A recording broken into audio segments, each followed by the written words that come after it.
and namaskar to each one present here. We extend a very warm welcome on behalf of Amity Business School family. We thank you for taking out time and joining us virtually for the third session of the Mega International Lecture Series, which is envisioned as our curtain raiser for the main event, the Global Leadership Research Confluence 2022. The Mega International Lecture Series is a series of lectures from our academic stalwarts who are masters of management. After a stellar opening and two luminary sessions from our academic stalwarts who shared their fathomless knowledge and acumen to enlighten all present.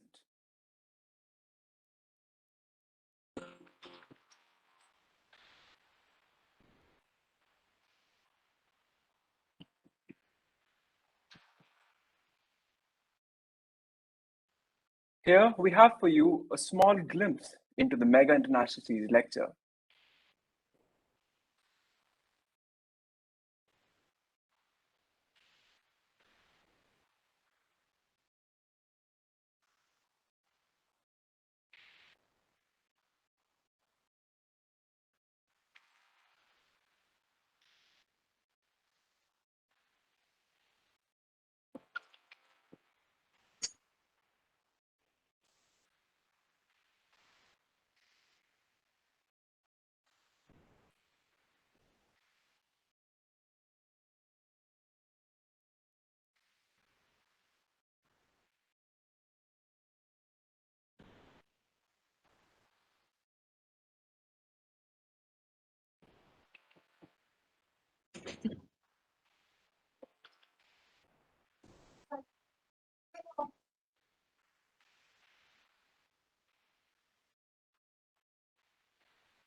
There's some issue. I'm not able to listen to the video.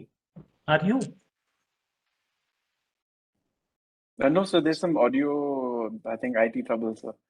But yeah, but we have, it can be worked with a presentation. Right.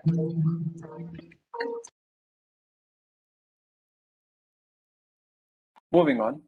Building on that, today we have with us renowned Dr. Karen Cripps of University of Winchester, United Kingdom, a champion in principle of responsible management.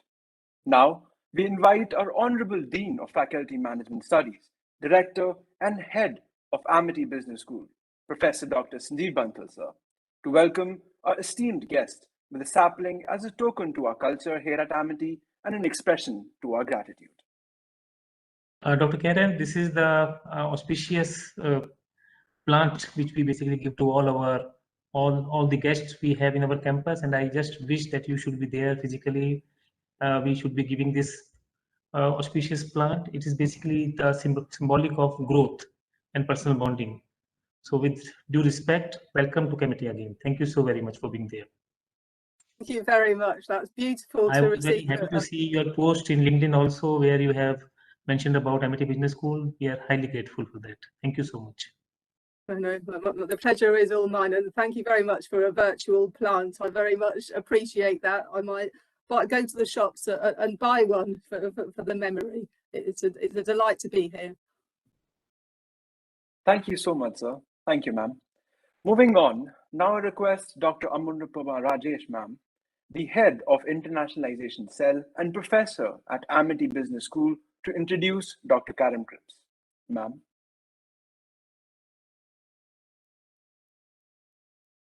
Ma'am, you're on mute. It is my absolute pleasure and honor to introduce Dr. Karen to the August gathering. Dr. Karen holds a BA Honors and an MSc in Tourism and Environmental Management. She has a PhD degree in Sustainable Supply Chain Management in UK tour operations. Driven by a strong practitioner focus in research activities, she has undertaken various projects in sustainability management. Dr. Karen is a fellow of the Higher Education Academy and is passionate about supporting students to reach their full potential through higher education.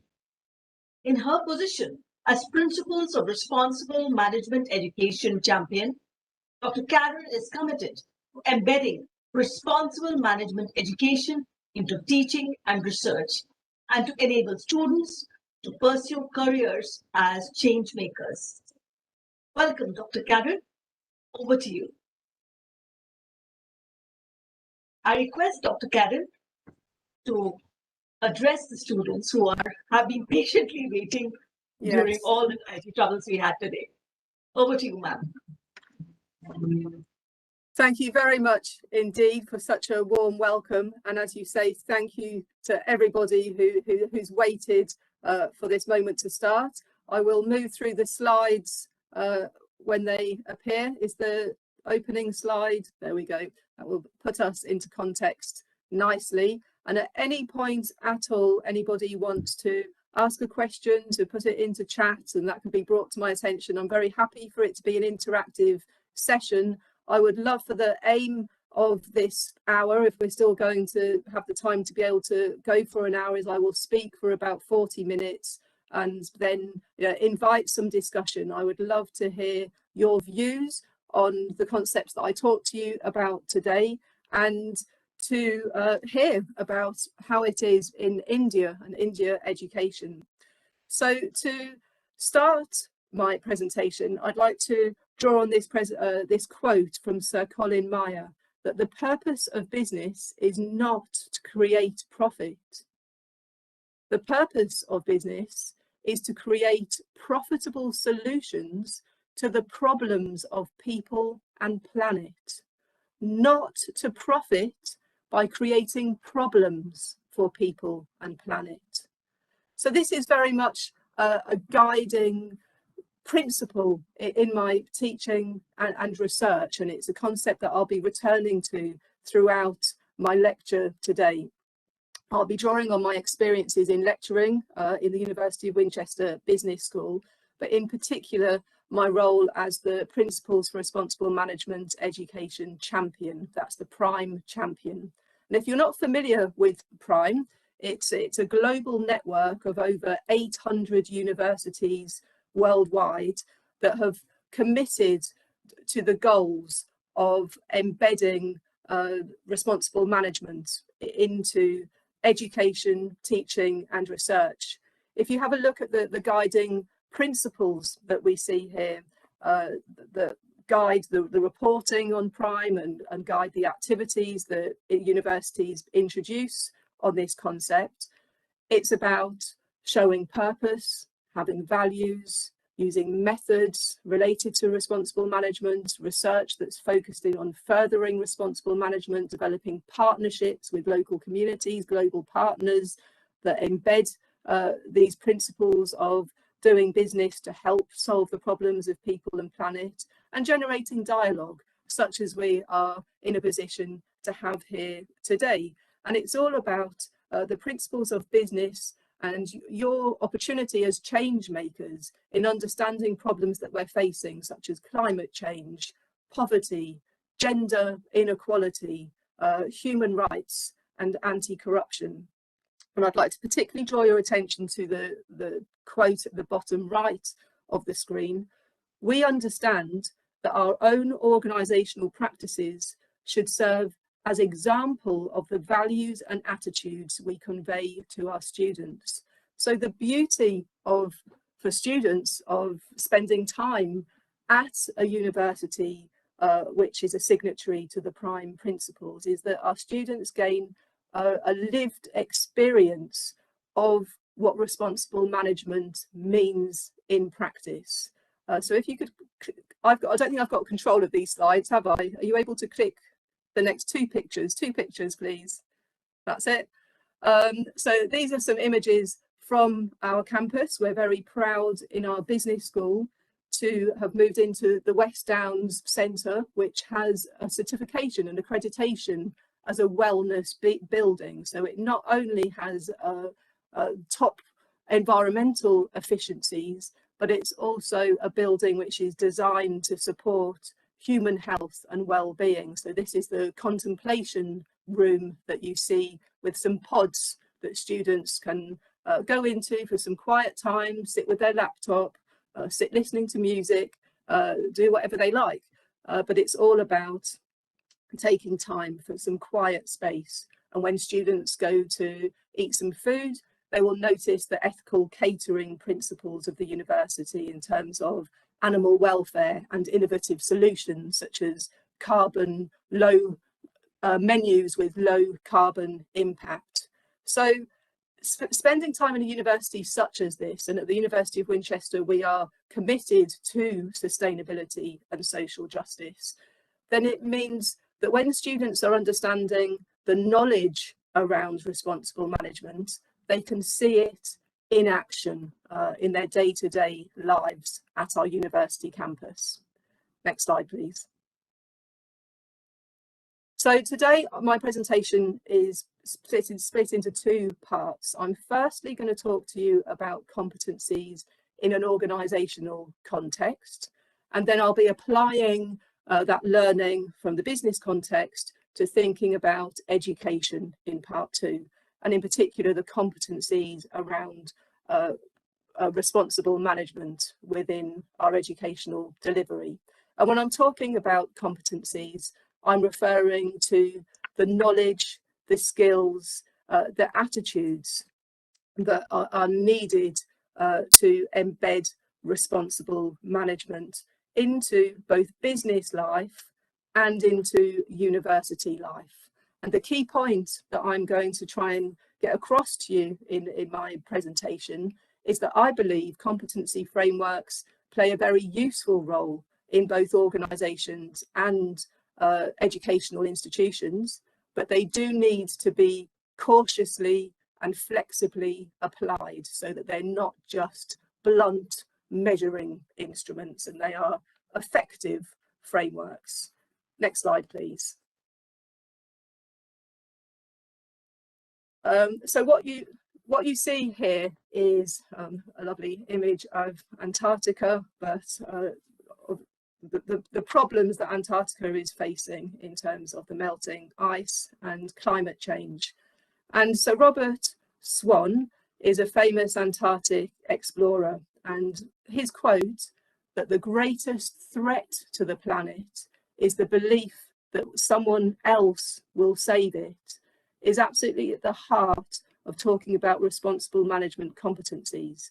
It's about building an understanding of our own individual responsibilities to act, our own individual contributions to the problems of climate change, but also our own individual contributions to solving the problems of climate change. This needs a positive mindset, and it's also about thinking of our power as individuals when we all make one small action, how that builds up to big, collective action and collective impact. And Robert Swan is a great fan of India. He travels India extensively on his bicycle, talking to local communities about energy efficiency, renewable energy, recycling, because as you see in his quotes here, he believes that India holds the key to saving the planet, that there's immense potential through embedding this mindset around creating change and positive solutions. You might be aware of the COP climate change conference that's currently happening in Glasgow in Scotland. Final day is tomorrow, and we've had lots of global leaders making commitments to climate change. You see your Prime Minister Narendra Modi, good pronunciation, meeting Prince Charles here, making commitments of India's statement towards climate change. And what we all need to do as global citizens is make sure that our governments and our businesses are turning these commitments into concrete actions. And for our perspective in education, therefore, and for your perspective as current and future business leaders, what are the knowledge, the skills, the attitudes that are needed to turn these commitments into action? Next slide, please. This is the current job advertisements page for the Greater London Authority. And I show you this because on the next slide, I'm going to introduce you to the competency framework that is used to structure recruitment and training processes within the Greater London Authority. So first, bear in mind that the Greater London Authority covers a wide remit of all areas in running London, from policy setting through to transportation. So when designing the skills that they want to employ, the skills of the people that they want to employ, it clearly needs to have a very wide remit. It needs to be inclusive to ensure there's diversity and it's attracting as many applicants as possible to that post as a briefings manager.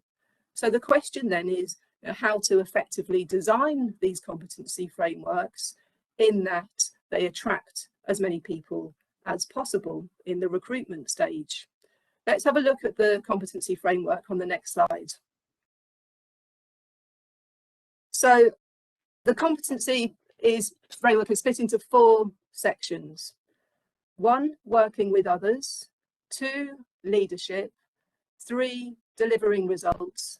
And 4, organisational context.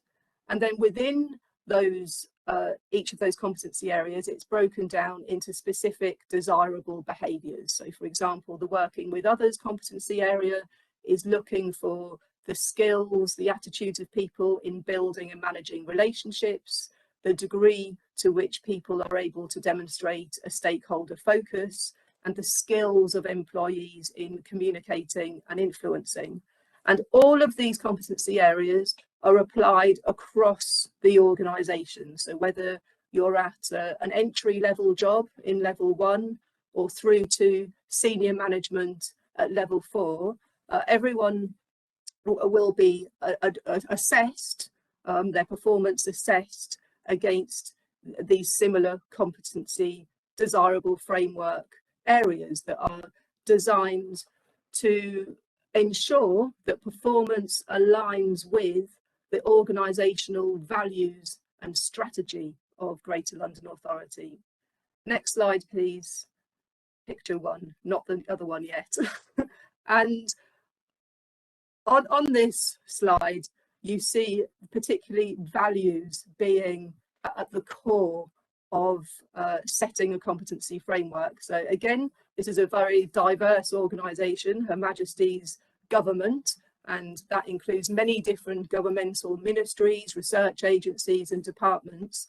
And when they're setting the competencies, the skills of the people that they want to attract and nurture as part of their talent management programmes, they're divided into 3 different cluster areas. A cluster of setting direction with 3 competencies beneath it, a cluster area of engaging people with a further 3 competencies, and then the final area around delivering results with 4 competencies within.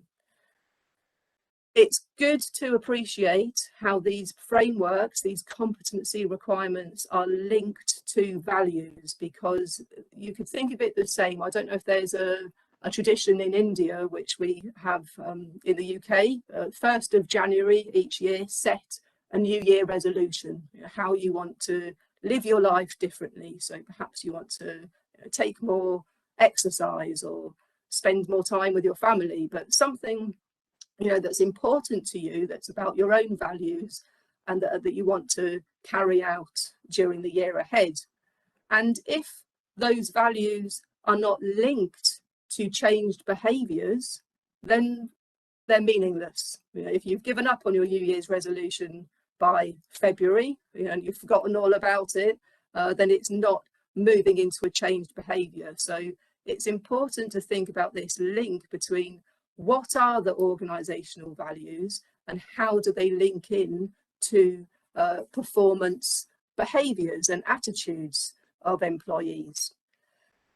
So the competency framework for the area of setting direction, and in particular looking at the competency of seeing the big picture, in the chart on the right hand side, you see broken down into what's perceived as effective behaviours and ineffective behaviours. So people, employees are directly measured against how they're behaving and which box gets ticked. Will it be the box on the left that employee articulates the department's business model and helps people see their role within it? That's the highlighted yellow section. Or will it be that the box is ticked for ineffective behaviour and that person lacks clarity about their own role and that of staff in delivering the work of the department? So in deciding which box is going to be ticked, you might think about, well, how will that be assessed? How can a person be assessed as to whether they're effective or ineffective? It might be that there are direct observations of that employee in their day-to-day working life. It might be that there's feedback on the employee's performance, perhaps 360-degree feedback from different organisational members. Perhaps it's associated to meeting or not meeting performance targets. But whatever the form of measurement, what's clearly important when thinking about competency frameworks is that they are fair, transparent, and that they reflect the current organisational context that that employee is working within. So arguably, for example, it could be comparatively easier for an employee to understand their own role and to understand the role of other people if they're working in a department, in a business environment where there's consistency. And it would be more difficult in an environment which is subject to frequent change and lots of ambiguity for people to understand their own role and other people's roles. So it's important in writing out these competency frameworks and in using them that there's a consideration to what is the context that we're currently working within. And if you notice the wording at the top, just above level 6 director, where it says effective behaviour, people who are effective are likely to. So that wording of likely to is showing that there is flexibility in how this is applied. Next slide, please. Moving on to think about responsible management then, this is the competency framework of the Institute of Corporate Responsibility and Sustainability. So this is a professional organisation setting professional standards. You might be familiar with it, of accountancy standards or project management standards, those standards that are associated to a particular profession. And why this is particularly exciting is it's recognising responsibility and sustainability as a profession, that there are particular skills, attributes, competencies associated with responsible management. And on the outer circle, you'll notice that these are very much aligned with general management skills. You could think, you could align what you see on the outer circle to what you saw with Greater London Authority competencies, engaging with stakeholders, managing strategy, research and analysis, influence and persuasion, measuring and reporting, standard management competencies. But what's different is the inner circle, inside the circle, where you've got the ethical, social and environmental skills that differentiates what an employee is doing in terms of addressing all areas of business from a responsible perspective. In the UK, there is a big trend and discussion around the increase in the green jobs market, which is great, very encouraging. Lots of new jobs being created, designed to help solve the problems of people and planet. But I would argue to you that every competency framework needs to engage more with the responsible management competencies, that there isn't enough inclusion of these ethical, social and environmental competencies within the skills descriptors for jobs. So it's very good that we have access to such a competency framework. It provides a common language that can be used to inform training and development within organisations, common language that we can start looking at in our own educational contexts to embed this in what how we're training our own students ready to go into business with these competencies. Next slide, please. I'm now going to start looking at some critique of competency frameworks, because despite their popularity and their use within many UK businesses, there is a big body of agreement and literature that they have some limitations. The first limitation is that they're seen as reductionist. So this is meaning that they, in their effort to reduce complexities, in their effort to produce those statements of what's effective and what's ineffective, they're trying to make things as simple as possible to reduce all of that complexity, and that's overlooking the interdependencies of different roles and the inherent complexities that do exist in organisational life. So trying to capture it in a simple statement is actually reducing a complexity and not recognising that, for example, my job role in one department might be absolutely dependent upon the effectiveness of another job role in another department. And so there are these interrelationships in organisational life, and it can't always be reduced down into a simplified statement. This then means that they become generic. In saying that there's a common set of capabilities across an entire organisation, it means it's not reflecting the particular situation, the particular individuals involved, the particular tasks that people are being asked to do. So it's treating everyone as a clone. Everyone's expected to behave the same way and perform the same behaviours, robotically. So you might think, for example, and perhaps you're aware of competency frameworks that you've come across in your own organisational life, and how those competency frameworks are adapted to different cultural contexts, and how those competency frameworks are being updated to reflect working life transitions that we're all currently going through in transitioning to hybrid working environments, and how competency frameworks need to reflect these new competencies for a new generation of a workforce. So the third point then, and is linking to Dr. Peter Stokes' quotation in the box below, who I believe is speaking to you as part of this programme in a few weeks, that competencies can reinforce traditional ways of understanding management and leadership.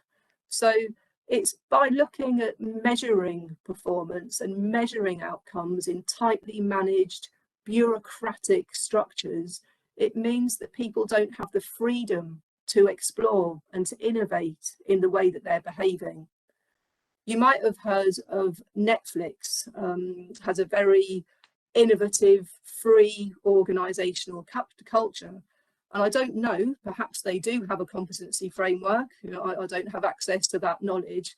But what I do know is that they have something called a keeper test, which means that the manager, well, I don't know, they're not even given the name, the manager, the leader of that particular team is asked, if a member of your team was thinking about leaving, how hard would you fight to keep them? So I think this is a very much more open, freedom, innovative way of managing performance, responding to people's differing behaviours, rather than being governed by a tick box list of what's effective and what isn't effective. But word of caution before you went into your businesses saying, let's drop the competency frameworks, let's introduce a keeper test. It does need a very careful organisational structure and supportive organisational culture to enable such an innovative approach to talent management. Fourthly, it's focusing on measurable behaviours and outcomes, things that you can see, things that you can measure, which can be more difficult when it's coming to those hidden personal qualities. If you have a look at the National Health Service, the NHS Leadership Qualities Framework on the right-hand side, and look at the personal qualities in the centre circle, self-belief, self-awareness, etc. Well, how easy is it to objectively identify and measure such qualities? You know, how fair and transparent can that be?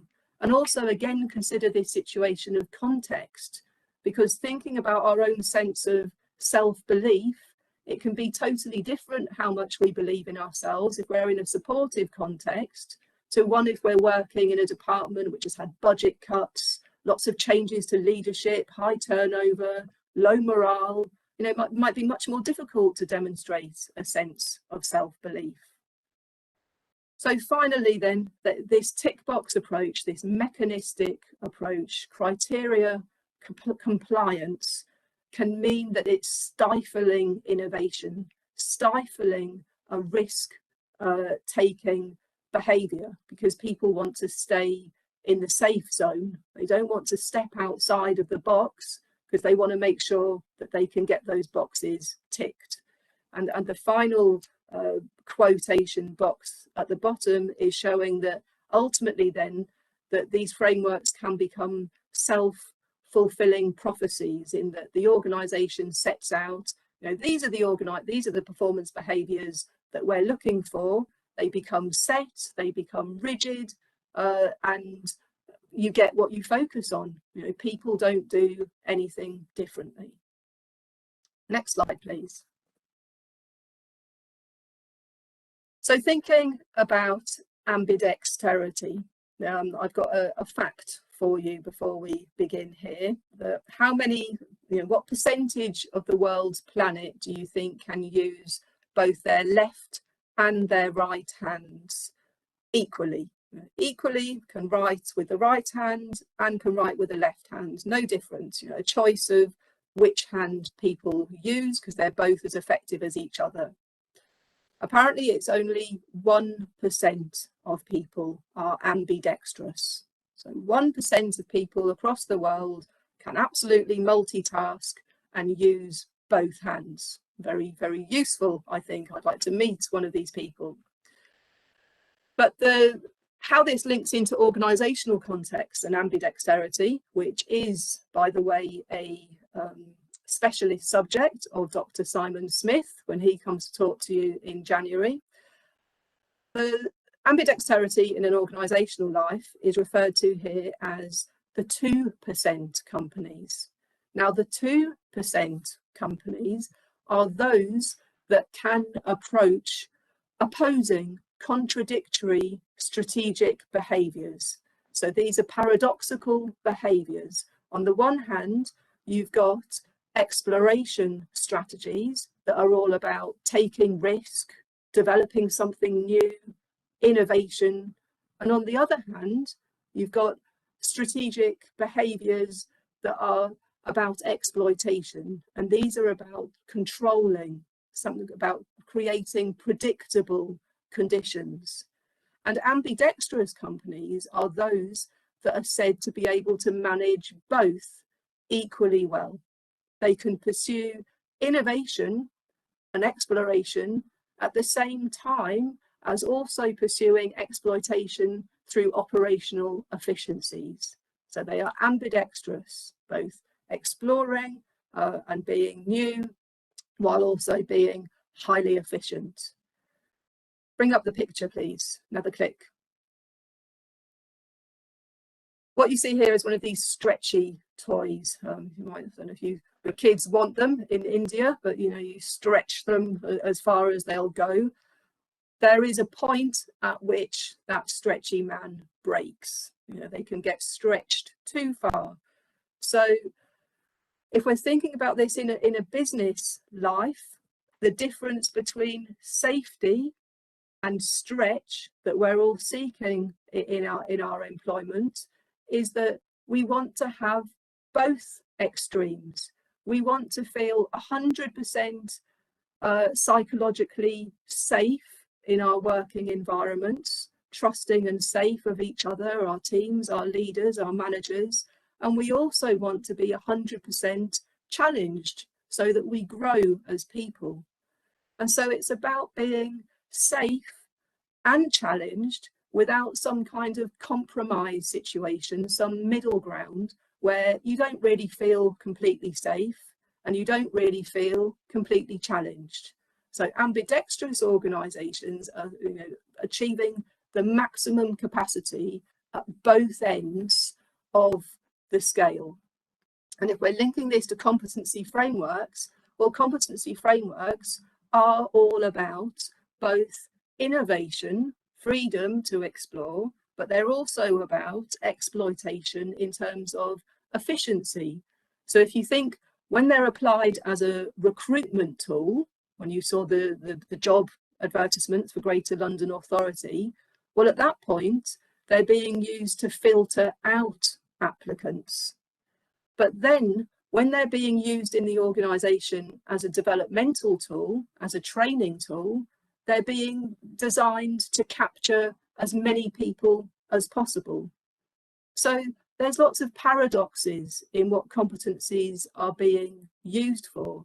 They're designed to be both aspirational behaviours of how, the ideal way in which you want people to perform, but at the same time, they're also needing to reflect the day-to-day jobs of what people actually do.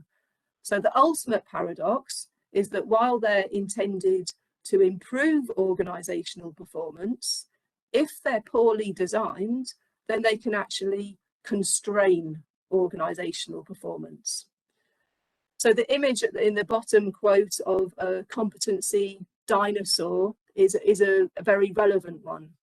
As we move towards needing to update competencies to design business paradigms for responsible management, where employees are simultaneously seeking profit and seeking to solve problems of people and planet. It's not a trade-off situation, profit or planet, it's profit and planet. Next slide, please. So to conclude this section, I would say that babies are not born with superhuman competencies. They are developed and shaped by learning and context. So competency frameworks are not designed as a one-size-fits-all approach. There isn't a mythical hero who has all competencies in all situations. It's about recognising that people do in fact draw on differing competencies in differing contexts. And I think this is captured beautifully in a quote I picked up from LinkedIn recently, where John Telfer, a travel professional, has been given a very auspicious award by Wanderlust for being the travel professional of the year. And he said this sentence: you can have skill and ability, but you need luck, and more crucially, to be in a supportive environment. So it's recognizing that whilst it's about having the right competencies and the right skills, it's also recognizing context. And then the third final point to bear in mind, and this is captured in the third image of the poor employee who's stuck in a straitjacket, that they can become constraints on innovative behaviours. They need to be applied very cautiously, very flexibly.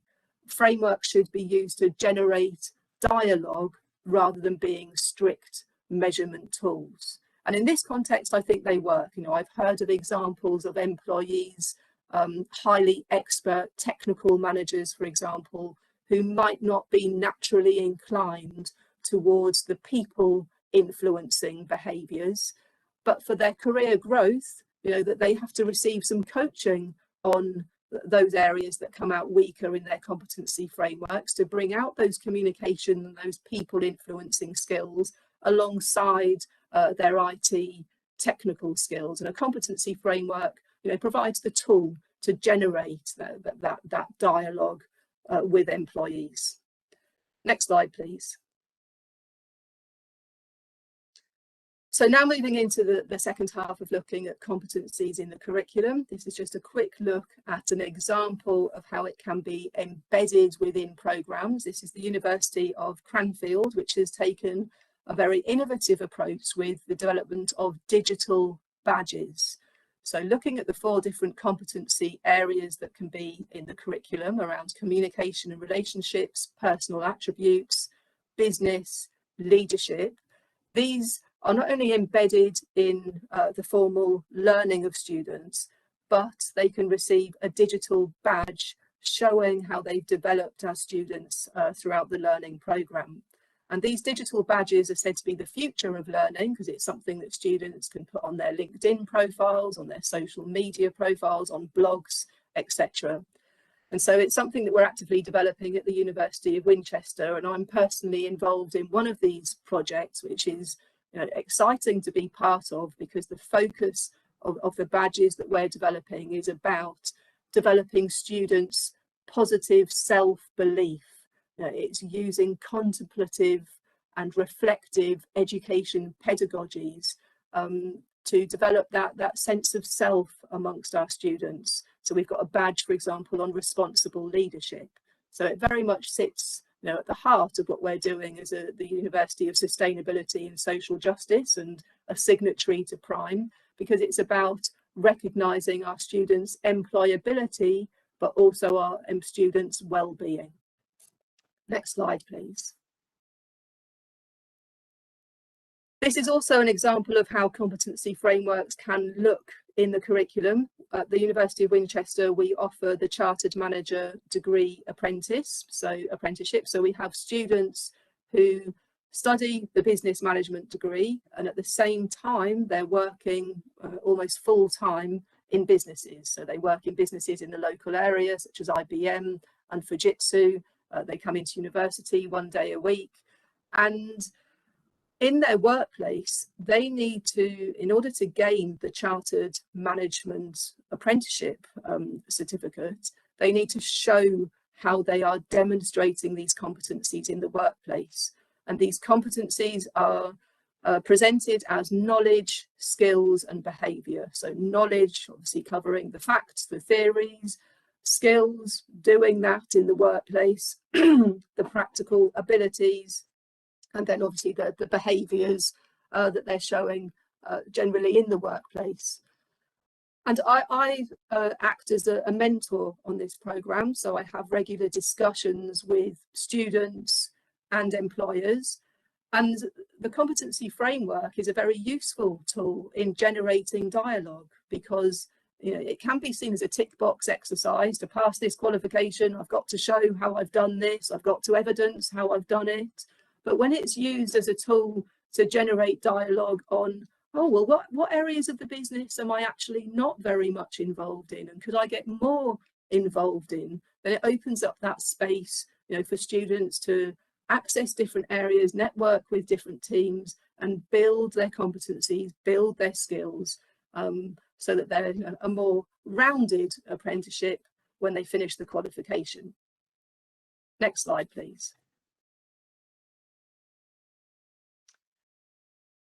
So I'd now like to think about competencies as a tool to solve so-called wicked problems. Now, wicked problems are those that are global, complex, interrelated problems, and because there's no one person, no one government, no one country, no one business that can solve it alone. Problems such as COVID, recession, climate change, it requires collaborative, cooperative actions to build and share knowledge.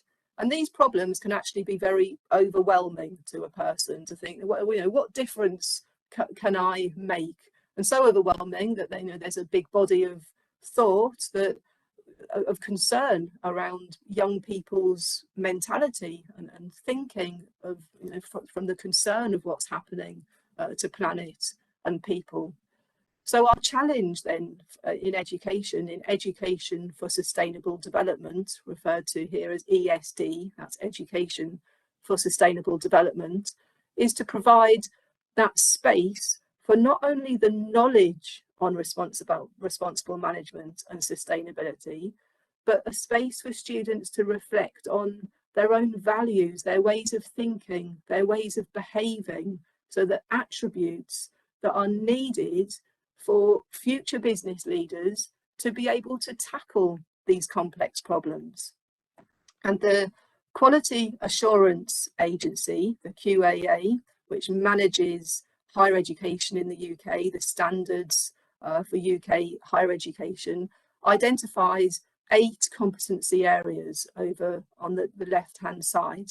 And if you have a look down that list, you can see again that several of these competencies are around general management principles, critical thinking, for example, strategic competency, aligned to any kind of job role.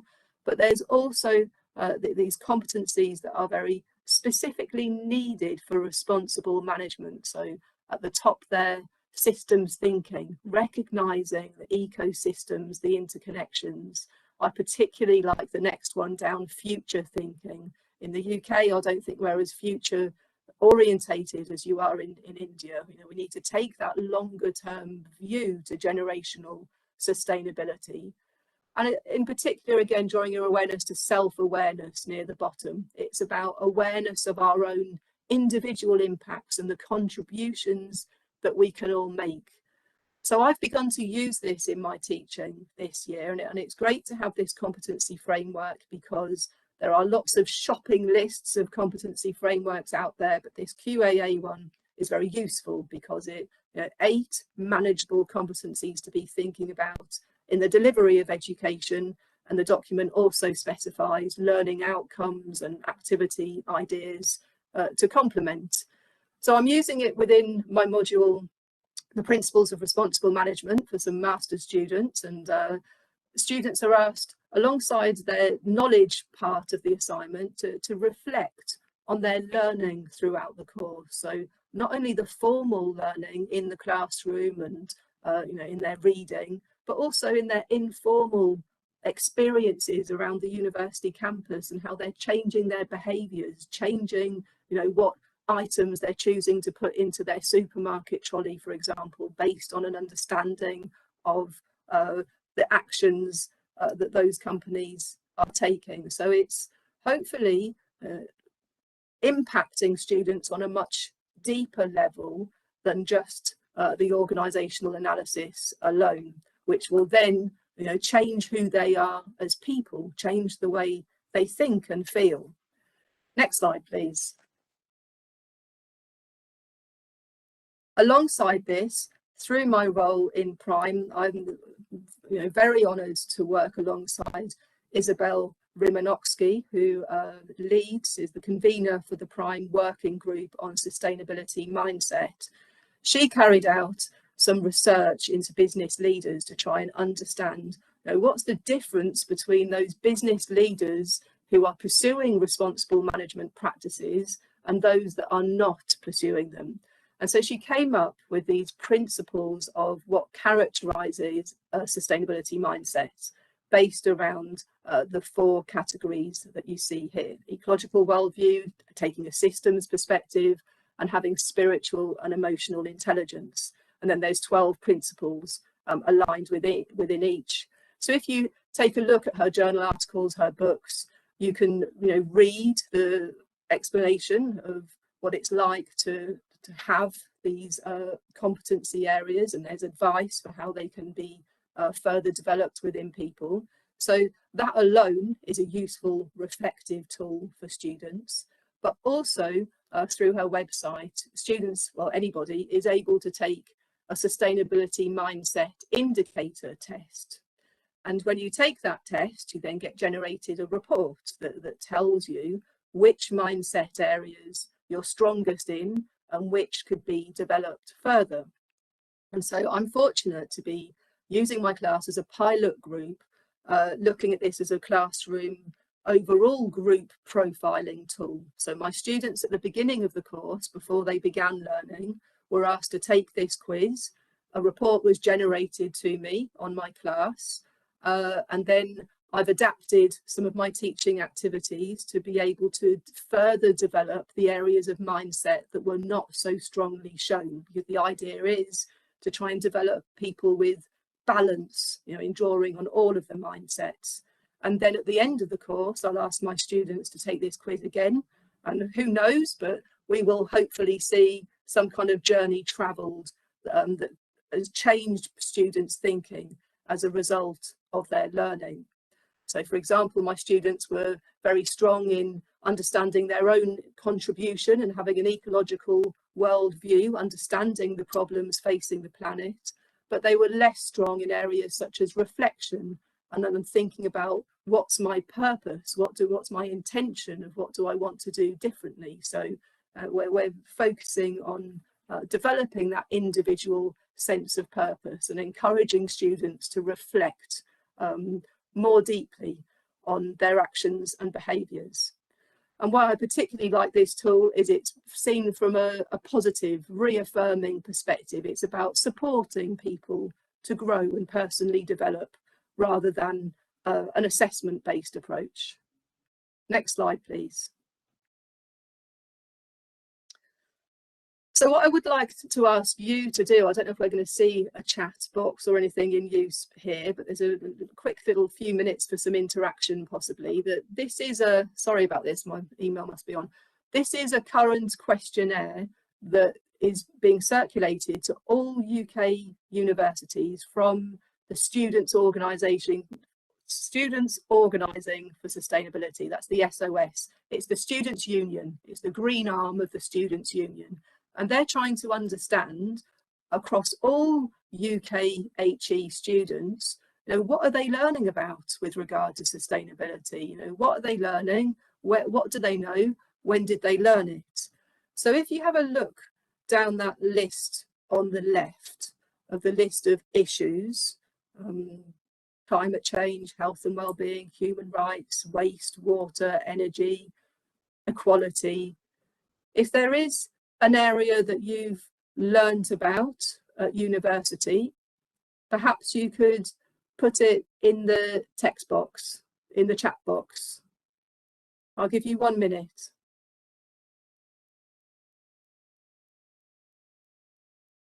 I request all students to put that one thing that that you have learned most on the left side, and several of them listed very quickly in the chat box, so that we have Dr. Karen gets a little bit of feedback as to what we Indians and students are most bothered about. Yeah, thank you. I'm not going to be quizzing you at all on this. It'd just be very interesting. Thank you. Health and well-being, great. So keep these going, because you're going to want to, if you've got something in mind, it's going to help you for the next thing I'm going to ask you to do. And then you'll get the experience that I'm trying to put across here. So another 30 seconds. Like one of those issues to let me know, possibly you don't learn about it in your cultural diversity. Thank you. Possibly you don't learn about these issues at university. I don't know. I certainly know that some of my students, climate change, thank you. Corporate social responsibility, excellent.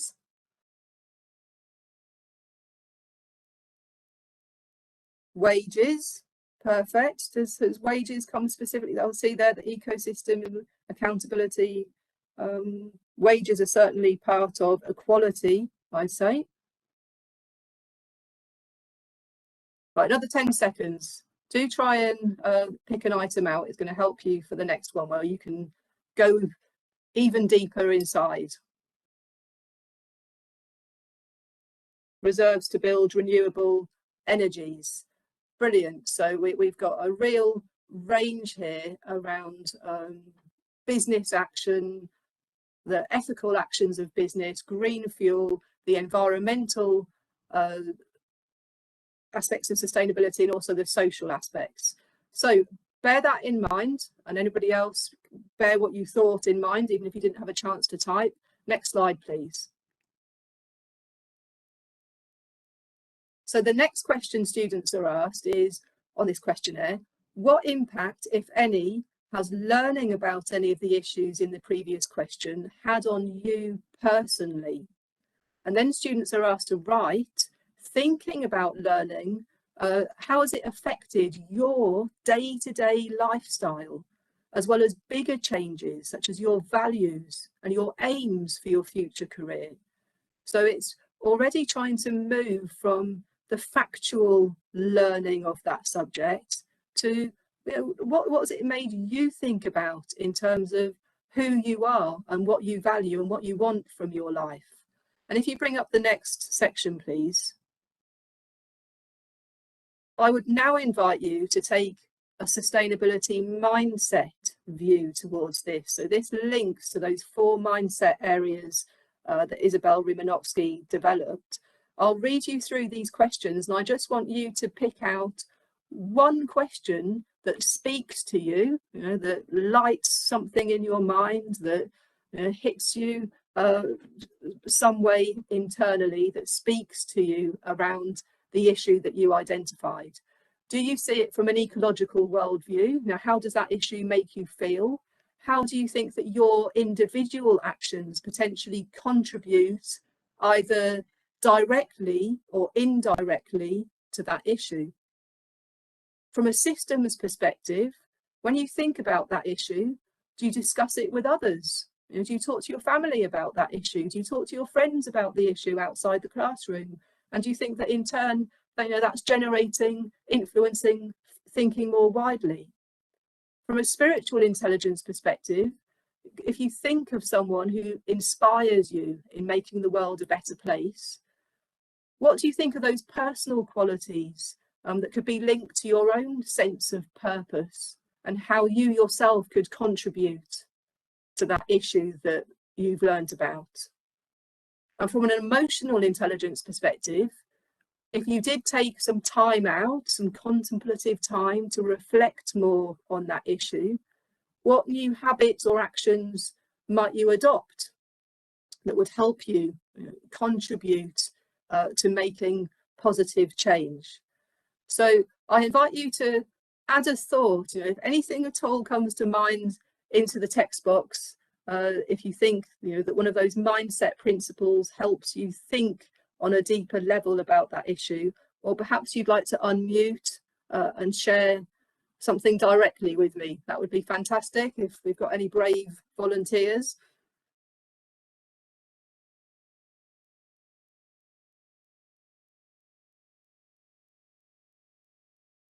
So either the participants can type, or the panelists have power. Most of them can't unmute, but I think maybe one of the panelists can say something. Ma'am, there was a question from Archana in the audience. I'll just liaison it to you. So she's asking, what are the leadership qualities you are continuing to work on?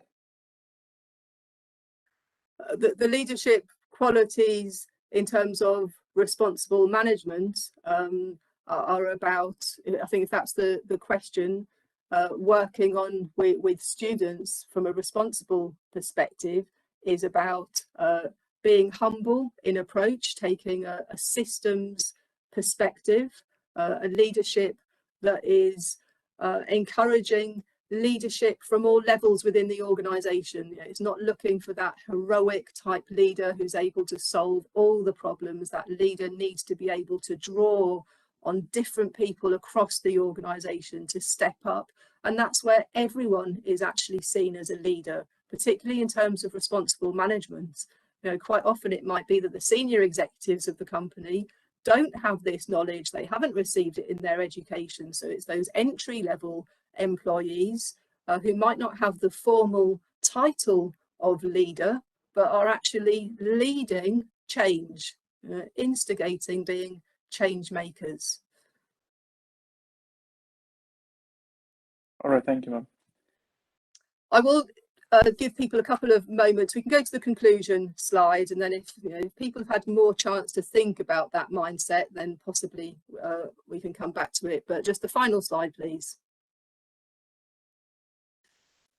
The UN Sustainable Development Goals that I imagine that you've heard of, guiding global action for achievement by 2030, have these competencies at their very centre. It's all about developing students' knowledge, skills, attributes to be able to achieve the Sustainable Development Goals, and that is the imperative for education. So in an organisational context, they are certainly useful for recruitment, management, performance development, but I believe they do need to have more focus on not only the responsible management specific skills and abilities, but also those ambidextrous competencies, recognising it's about solving the problems of people and planet while making profitable solutions. And paradoxically, if they're not effectively applied, they can inhibit organisational growth rather than nurture growth. So in education, there's that opportunity for transforming people's lives, transforming people's thinking, but it needs to be effectively embedded within curriculum, and that can be challenging. We're all busy instructors of trying to fit as much knowledge as possible into our day-to-day, week-to-week teaching. So it's thinking, where's that space that I can give for thinking about reflection and purpose? And that's where I think it should be more integrated into assessments, because if it's in the assessment, then students themselves are also more inclined to be awarding space towards thinking about mindset. But ultimately, it's about embedding it within students' thinking, so it becomes part of who they are, and then that will follow over into professional practice. So I saw a couple of entries coming up on the text, but they disappear. Were there any questions or anything you'd like me to come to? I'll liaison the questions to you, ma'am, if that's all right. So, Okay. Mr. Sai Reddy, he asks that what would be the best leadership style that should be used by an organization? I think, well, I'll just quickly go over what I previously said, really. It's that leadership style which is encouraging everyone to be a leader, recognising the leadership quality in everyone, and for everyone to also have that positive self-belief that they can lead change. All right, ma'am. Another question from the panel, from the audience, is that what makes a good leader both a boss and a mentor?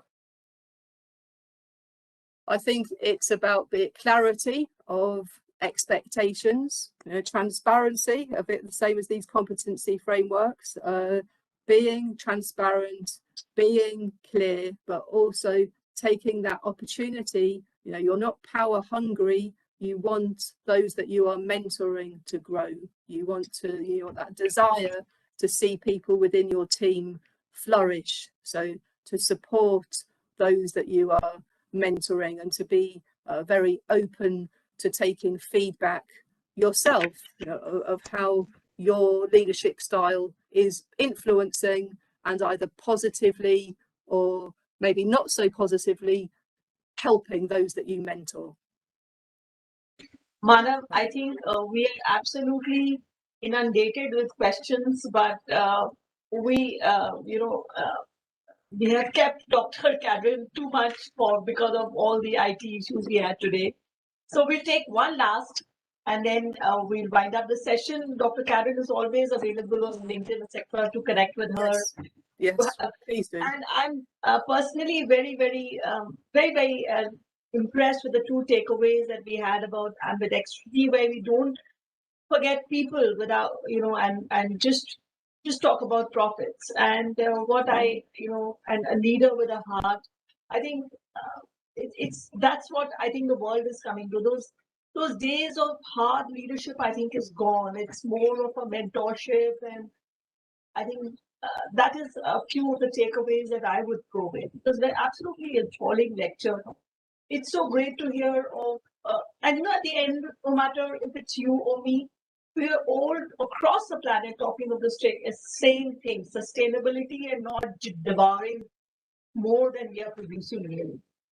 Absolutely, yes. And from what you've said there, leadership with love is certainly the principle that I'm beginning to think about much more. This is what I said. Across the planet, I think after COVID, people are thinking differently. They're saying, let's not just talk about profits and money, and because ultimately we are absolutely destroying the planet, so as to speak. So sustainability, both in terms of natural resources as well as human resources. And so I love those competency that were frameworks that you had. Great. I mean, I think all of I'm not an HR person, but even without being that, I took away a lot of information and knowledge. And I'm sure because we have about 400, 500 HR students here, I'm sure they took away a lot. Yeah, well, I hope so. And I'm very sorry I haven't had a chance to answer your questions, but as has been said, please do contact me on LinkedIn. I'd be very happy to continue conversations. So thank you very much indeed for your patience in waiting today. And I hope this is the start of many future interactions. Dr. Karen, we are going to see you in the Global Leadership Research Conference, right? Our dean has invited you, and I have invited you much earlier, but I'll follow it up with a formal invitation for the exact forum, etc., whichever he advises. Absolutely, yes. I very much look forward to it, and I'll be able to, it's time for action. This is the final message on the slides we see here. We understand what competency frameworks are. We understand the need for it, and now we all need to act and recognise our own individual contributions and the power, that we can all have of being here today, that we all go about the rest of our day, evenings, with something that's generating positive change. Manav, we can formally close the session. Sure, can you just take the final slide? Again, I would like to thank Dr. Karen for such an informative presentation and drawing our attention to sustainability and employees, something that I feel is often overlooked while seeking goals and targets in the monotony of the business world. And to change our perspective from profit or planet to making it profit and planet.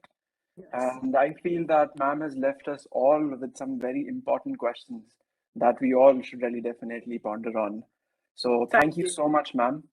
And on behalf of all present here, I express our deepest gratitude and accolade towards Dr. Karen for taking out time and being part of this acclaimed lecture series. So thank you so much, ma'am. Thank you for the invite once again. And we also request the audience to join us on 18th November for a similarly illuminating and edifying session of the Mega International Lecture Series by Professor Yvan Costa-Marinier from Schema Business School, France. And Amity Business School will also be organizing the 7th Global Leadership Research Conference on Leading in the New Reality and Insight into Action, which will be held from 16th to 18th February 2022.